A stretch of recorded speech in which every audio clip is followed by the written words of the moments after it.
right, there's Scrapper Dog. And we're headed now, going to Washington, D.C.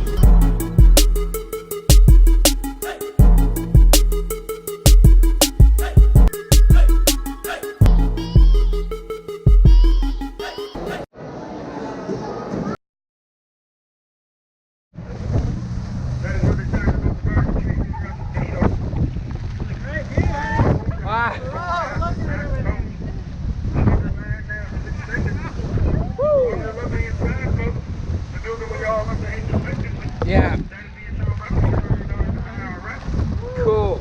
On your right hand side, the building that Oh gosh. Okay.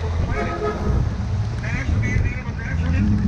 That's right. The National Museum movie series, Battle of the Smithsonian. This museum features the 45 and a half historical cabins. This is our stop, so stop number 7. National Museum of Natural History. Absolutely free to get it. Open until 5:30 p.m.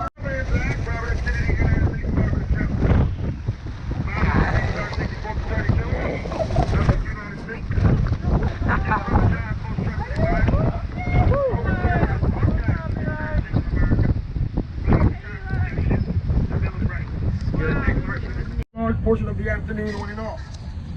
Right now, a lot of folks are heading to museums. The reason being, because the memorials are going to be open later, 24 hours a day, 7 days a week, 365 days a year. But the museums are going to close. Most Smithsonians are going to close at 5:30 p.m. Only Smithsonians open past that today is the Air and Space Museum, which is open till 7:30 p.m. this evening, and the National Portrait Gallery, which is open till 6 p.m. That is at our stop number 9 in Chinatown.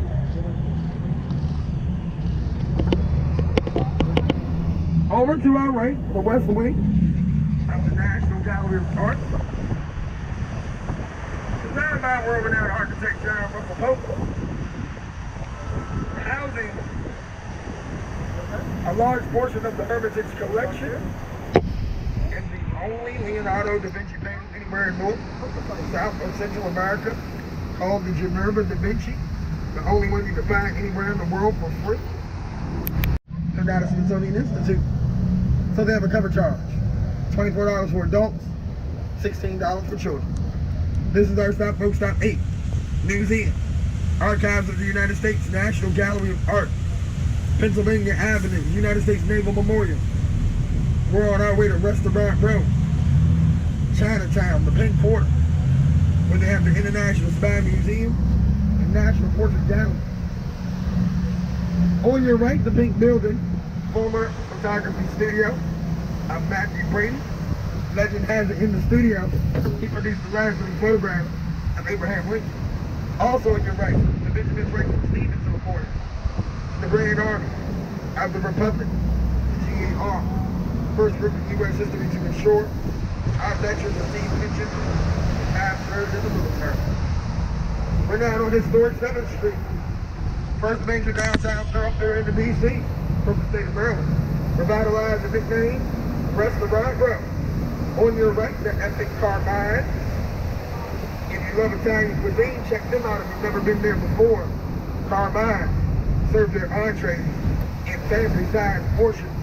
One entree feeds 4 adults.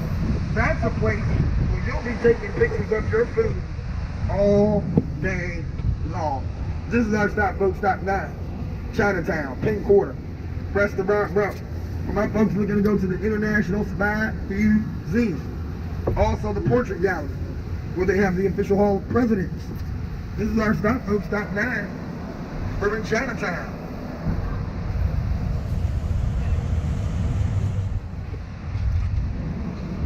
That is where they integrated restaurants for the first time in U.S. history under federal law, June 8, 1953. Also on your right, folks, the Capital One Arena, home to the Washington Wizards, Mystics, Georgetown Hoyas, and our beloved NHL Stanley Cup champion, Washington Capitals. This building on your right is where Michael Jordan played his last professional basketball game as a Washington Wizard. It is where Iron Mike Tyson would have his last professional boxing match against Kevin McBride. At one time, folks, Michael Jordan owned part of the Washington Wizards. Now he's 90% owner of the Charlotte Hornets. We are now in the heart and soul of what we call Chinatown here in D.C. If you look to your right and your left, you can tell that the writing on the wall has advanced to Mandarin. Here in Chinatown, you can find the boarding house of Mary Surratt, first woman in U.S. history to be executed by the federal government for her involvement in the Lincoln assassination plot. Today, her house is a restaurant called the Rock and Roll Karaoke Bar. On your right is the Friendship Archway. The Friendship Archway is the largest single-spanning archway anywhere in the U.S. There are no, anywhere in Washington, D.C., excuse me. There are no nails, no glue, no screws, no cogs holding the piece together. The piece is considered to be a Chinese puzzle, and the pieces locked into place by hand. City Center, D.C. on your right. City Center, largest urban developmental project anywhere on the East Coast since 2016. United States of America, John Carroll, Archbishop of Baltimore. On your right, with all the Art Deco, Woodward and Lothar building, known as Woody's, first department store in U.S. history to offer Play-Doh on the shelves to its consumers. Also on your right, the Red Sandstone building. This is Madame Tussauds Wax Museum, and it is the only Madame Tussauds Wax Museum in the nation that shows all 44 guys that served through all 45 presidencies. Guys, if you didn't know, we've only had 44 actual people serve the 45. Lincoln died April 15, 1865, 7:22 a.m. On your left-hand side, your left. Cream bricks at the bottom, red bricks at the top. That is the Old Ford's Theater. You see that side? That's old school. Old Ford's Theater, where Abraham Lincoln would be shot, mortally wounded, while out on a double date with his wife, close associate, can't say good friend, because they wasn't good friends. Close associate, General Rathbone. Rathbone invites his fiancée, Miss Claire Harris. They were all watching a comedy called Our American Cousin.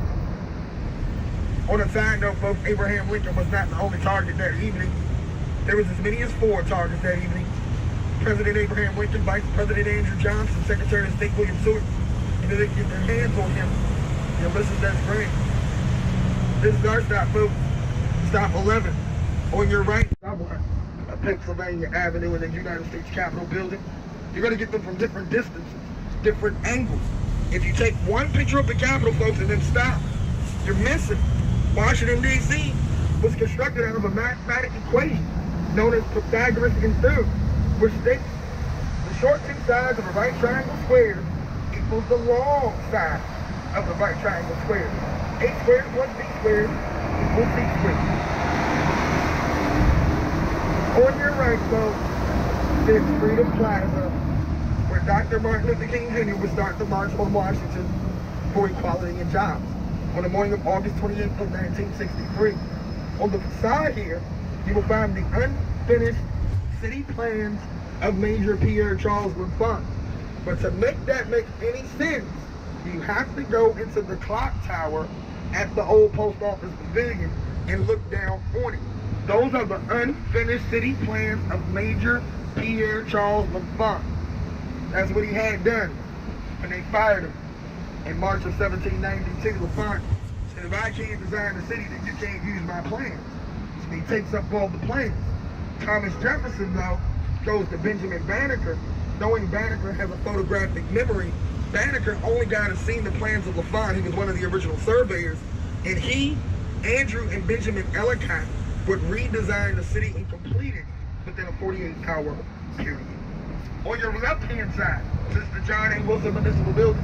That is the office of the mayor, current mayor here in D.C., Ms. Muriel Bowser, first ever mayor in D.C.'s history, a man named Robert Brent. Appointed by Thomas Jefferson in 1801. Over to your right, the building with the circular windows. That is the Willard Intercontinental Hotel. It has been nicknamed the residence of the presidents.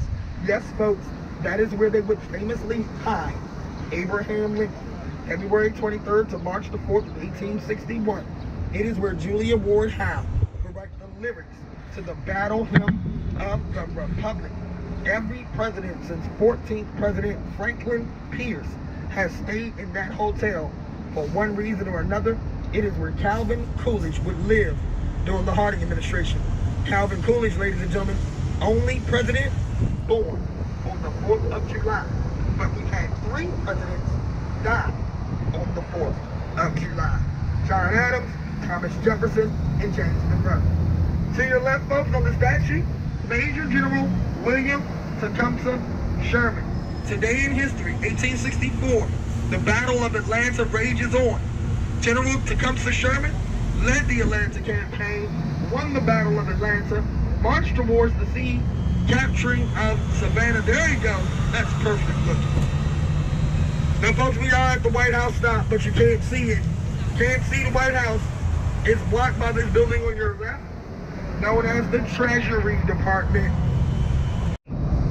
Because there will be a pause in construction here from 1854 till 1877.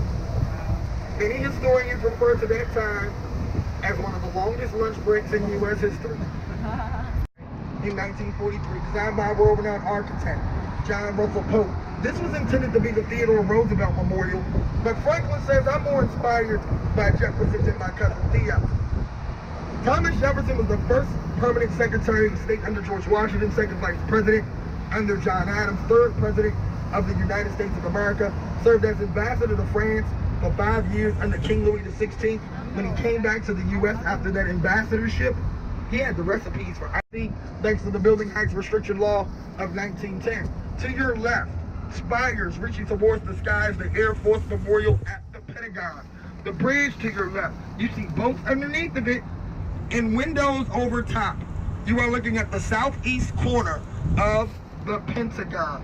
That is the largest office building in the world. And of course, you can't see it from here because they protect it with the tree line. When they constructed the Pentagon, folks, they had rules. Pentagon couldn't be no more than 4 stories above ground. They had to use a reduced amount of steel. So in the Pentagon, there are no stairwells and no elevators above ground.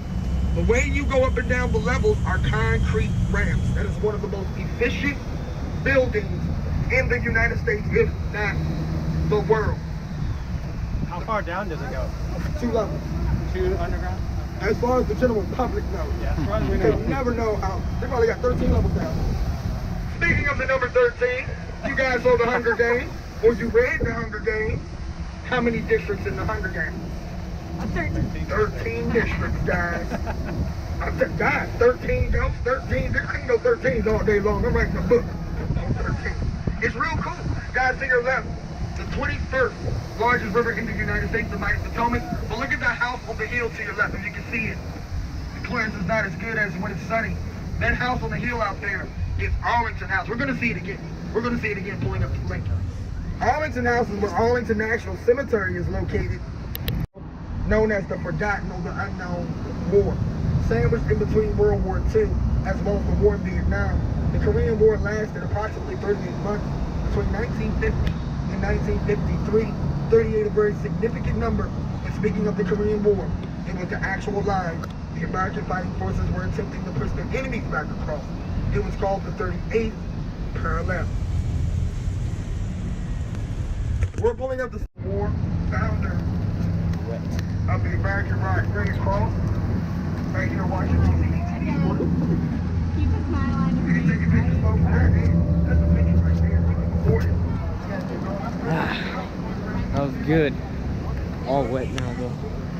So pretty much no use for the umbrella because oh well.